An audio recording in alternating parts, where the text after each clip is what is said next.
Hello everyone, I hope this video finds you well. For this video, I thought it would be a good idea to make a tutorial of how I make hair pieces to be in costume for the 1860s because their hairstyles got quite elaborate. And so I am going to do a tutorial about how to actually do your hair, but I thought it would first be a good idea to show you how I made the hair pieces. So the first one I have is going to be this back comb of flowers.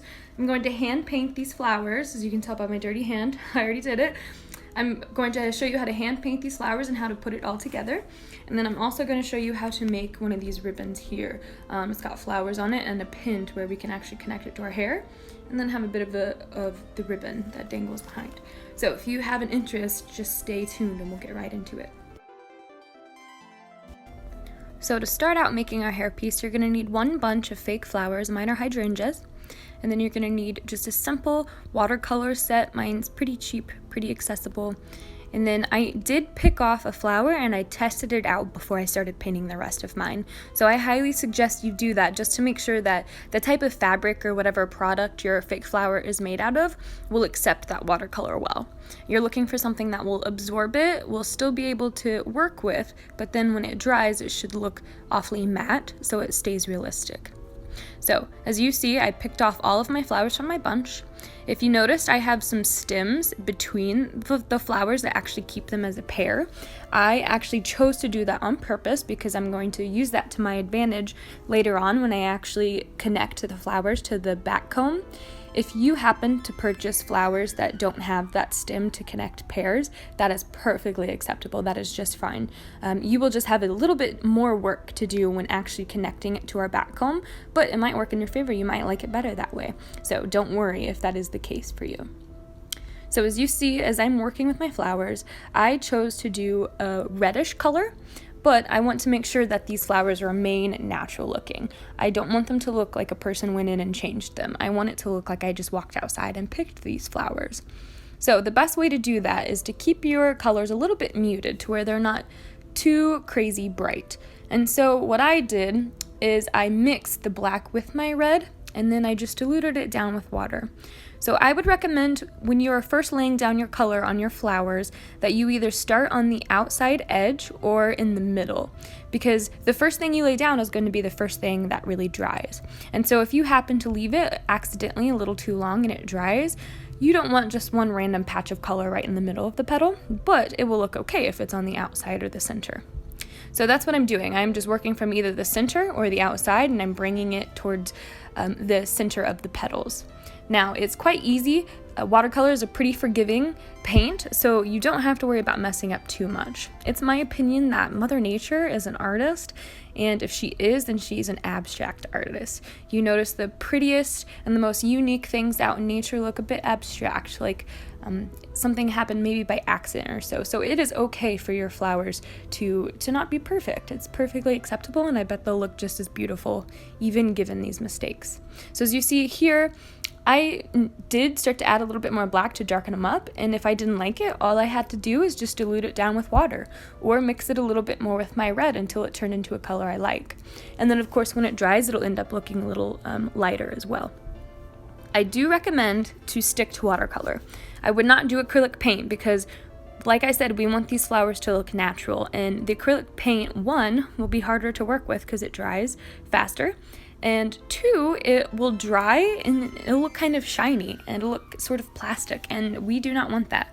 Plastic was not around in these days, and we want everything to look natural. So I really recommend just stick to watercolors. If you don't have them, just wait until you do, or you can even keep some flowers and not paint them at all. In fact, I decided to keep about a fourth of my flowers white so I can intersperse them in with the pink ones.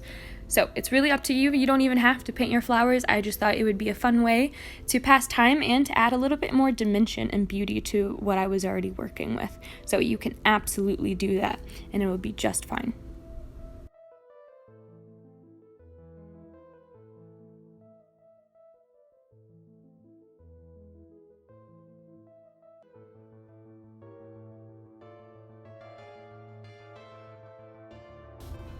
So as we're getting to the end of our painting, I just want to point out, like I said, I kept about 1/4 of my flowers unpainted, just as the white flowers.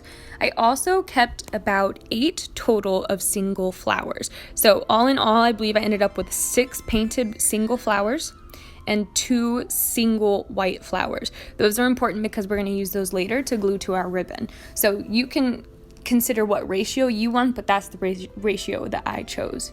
So by the time you get to the end of your flowers, most of them will probably actually be dry, but you want to be sure to let them all completely dry up before you start to work with them, because you don't want any fingerprints or to mess up any of the pattern of the paint that you actually work so hard on making for your flowers. So keep in mind, please let them dry before you start to work with them. So as you see here, these are my dried flowers. Some of them turned out quite light pink. We've got darker pink, and we've got some that have the darkest rims on the outside, and they are all welcome with our headpiece. We love them all. So what we're gonna do is we're gonna bring back in the white flowers that we left out and we didn't decide to paint. We're gonna bring those in, along with the 2 singular white flowers that we're gonna add to the other single pink flowers. You're gonna need a back comb like this one here. It's nice and wired, and I like the top of it because there's enough space to stick things through. I've got 2 regular bobby pins. You can use any hairpin that won't show while you use it. And then this here is some adhesive glue. I actually recommend using glue stick or hot glue gun as well.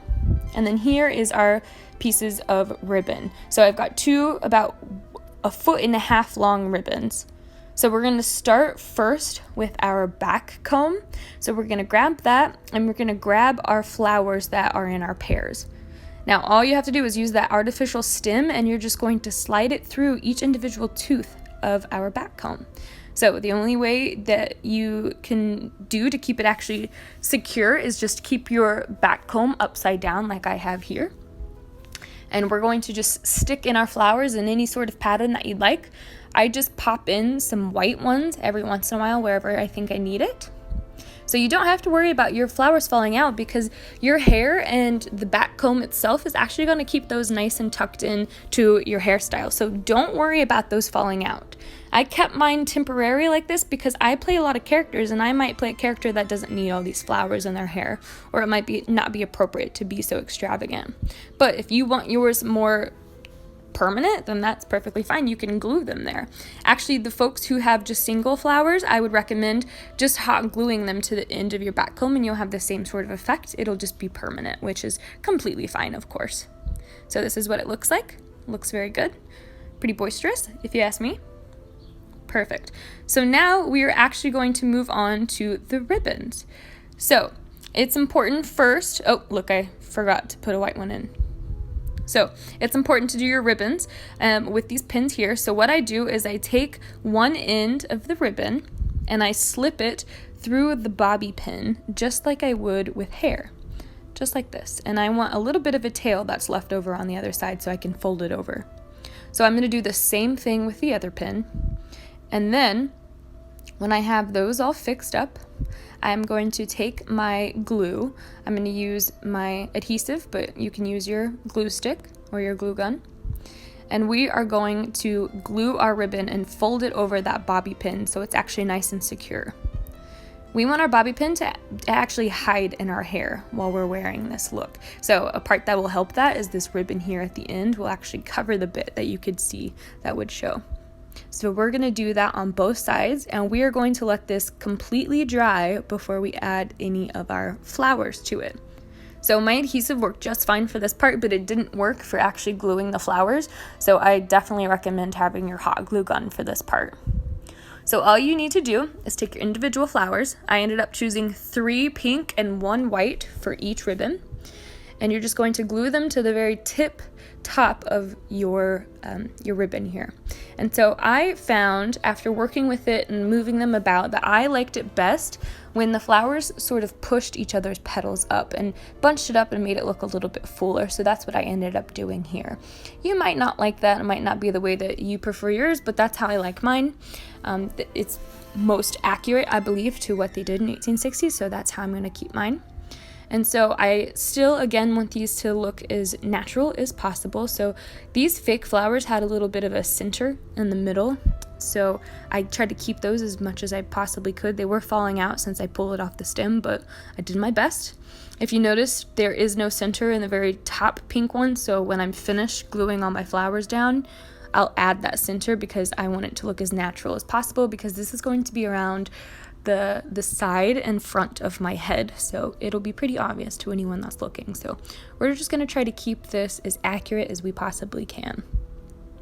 So once I'm done with that, I'm going to move on to the next ribbon, and I'm basically going to do just the same thing. I'm just going to glue those flowers down, get them situated how I like it, and then it'll be ready to go to pin into my hair.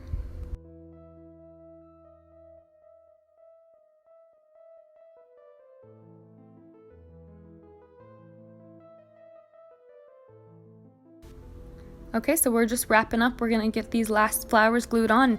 You want it to keep your ribbon long at the bottom because we're gonna use that to actually braid it through our hair.